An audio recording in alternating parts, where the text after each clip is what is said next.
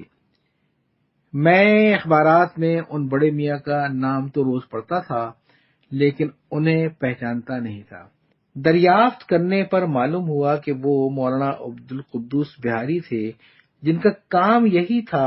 وہ ایسی متروکہ زمینوں کا پتہ چلاتے پھرتے تھے جو لوگوں نے غصب کر رکھی تھیں، اور پھر عدالت میں آئے تھے۔ یہ سارا کام وہ فی سبیل اللہ پاکستان کے مفاد میں کیا کرتے تھے۔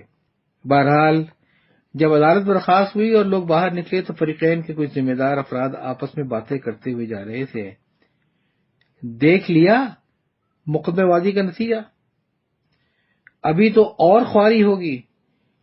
میں اسی لیے کہتا تھا چپ چپاتے تصفیہ کر لو، مل بانٹ کر کھاؤ، دونوں بھائی خوش رہیں گے۔